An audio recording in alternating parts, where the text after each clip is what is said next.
gagawa pa tayo ng ballpen gun. Ballpen gun. Kailangan lang po natin ay rubber band and ballpen. Dalawa lang po ang ating kailangan. At pagkatapos niyan ay tatanggal niyo po sunod are. Nga po pala, ang gagawin niyo po ay kukuha po kayo ng ballpen na hindi niyo po ginagamit. Ballpen po na hindi niyo po ginagamit. Kunwari po yung walang tinta. Yung wala na pong tinta. At yung hindi niyo po ginagamit na ballpen na may tinta po at hindi po gumagana. Yan. At yan na po na tanggal Sunod yan na po. Ang gagawin nyo naman po ay ganito. Gayaan. Lalagay nyo po sunod, po. Lalagay nyo po din kapag kapag ayaw nyo po sa baba, di pwede naman po sa taas. Kahit saan po pwede, para hindi lang po din sa mga Sunod, giyan po. Giyan. Ay, mali. Sunod, giyan na po. Sunod, pong gagawin. Wait lang. Pong gagawin nyo para po mas stable.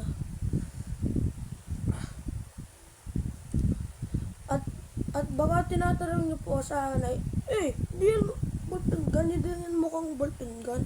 Pero ballpen gun po Dahil po, yung ginagawa nyo pong ibang ballpen gun ay hindi ballpen gun. Hindi po kasi gumagana. Po ay tunay na ballpen gun dahil gumagana po. Pero kailangan ko lang po stable para po yung pinamababa ay hindi po po. Kapag hinila ko po ay yan po nangyayari.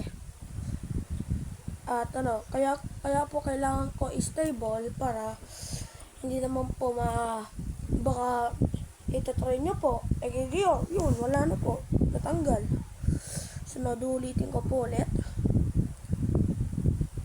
Ayan. Pero pwede naman po, dalawa lang po gamit nyo. Pero kapag gusto nyo po mas stable, tatlo na lang. O kapag gusto nyo po gumawa ng mas madami, kunwari, tatlo o dalawa lang, di ganyan din po ang gagawin nyo. Kapag meron po kung meron pa po kayong ganito, rubber bands at ballpen na hindi ginagamit. So guys, gagawin na natin.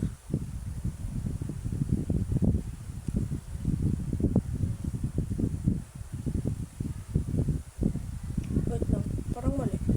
Yan na. Paano kaya?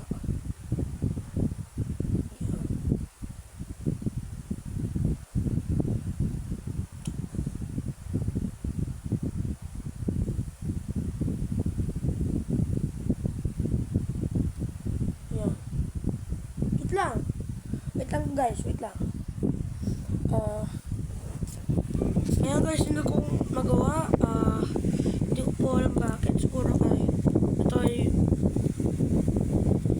dahil po ay siguro ay malaking kapag pero po kapag gusto nyo po ng mas malakas na ballpen gun ay di gamitin nyo lang po yung smaller version ng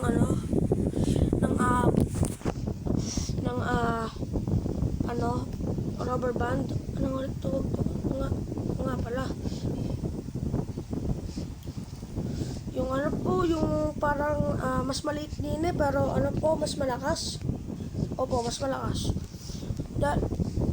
Tinatanong niyo po, bakit mas malakas yung maliit? Di ba mas malaki? Dapat ang mas malakas. Dahil kapag po ay mas maliit, ay hindi ko po alam bakit. Pero parang mas malakas pa po. Yung po sabi ng mga pinapanoodan. Mas malakas pa daw po ang maliit. Siguro po dahil ay kapag mas maliit, gigion. Di siguro po hindi po kaya. Di lang po ng mas malakas. Kaya po mas maganda po kapag ay mas maliit dahil mas malakas. Pero po ay kapag wala po kayo nakitang mas maliit, di ganito na lang po yung mga malaki. Diba po? Mas malaki na lang po ang inyong yahanan na lang.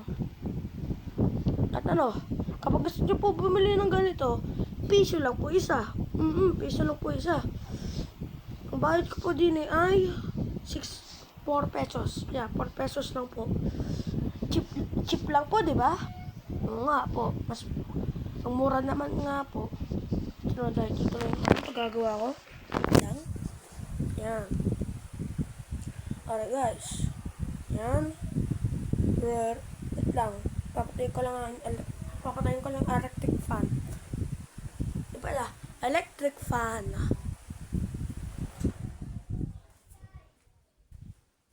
Yan. Pinatay ko na guys para hindi na mas mahirap. Yan, ganito. Sunod, ganito. Yan. Sunod, ganito po ang gagawin nyo. Wait lang.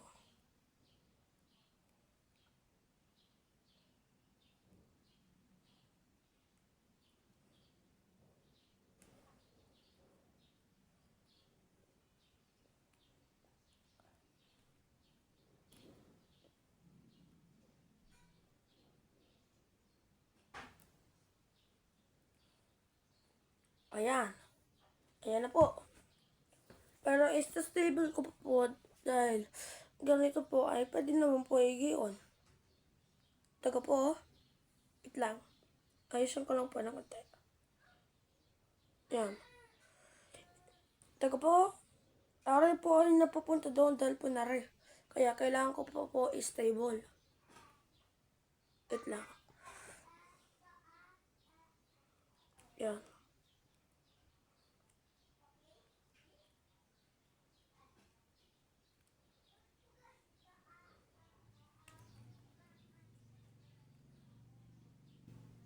Wait lang po. Ayusin ko lang. Ayan. Ayan. Taga po. Wait lang. Parang nag-ano pa din po. Lang.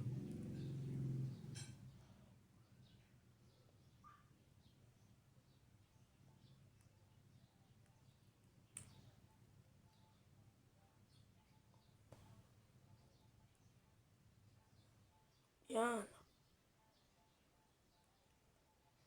Wait lang. Ayan na po ang inyong ballpen gun kapag gumawa po kayo. At tinatawag ang question po ay, paano naging ballpen gun? Wala naman bala. Di ari po bala. Gagawin niyo po ari. Sunod, ngayon.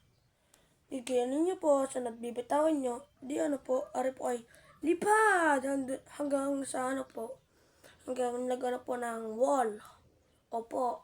O kahoy. Ay, sira. Wait lang guys, ulit ko lang.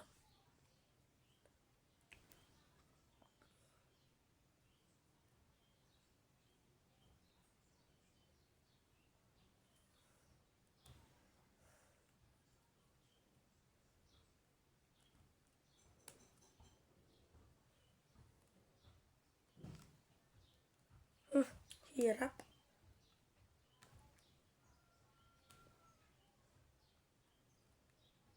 Ay, yun. Yan. Siguro, din lang sa baba isa.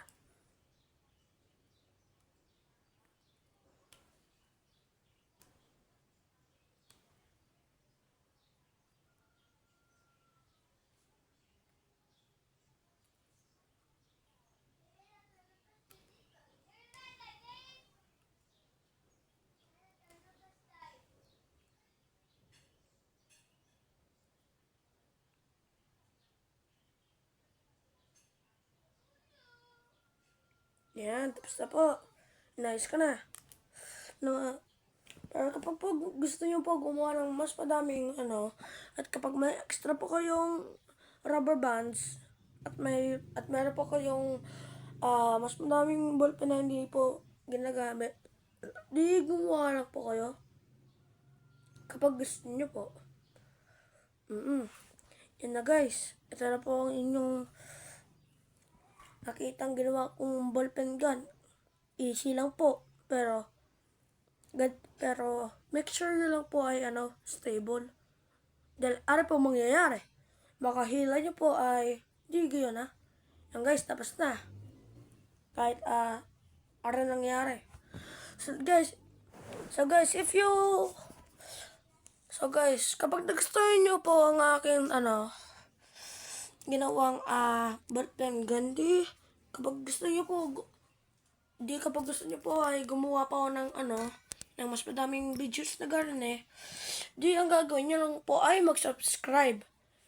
Subscribe dahil para hindi po kayo mag-miss out sa akin mga videos. Ganyan lang po. Kapag hindi naman po kayo interesado sa pagsa-subscribe, okay lang.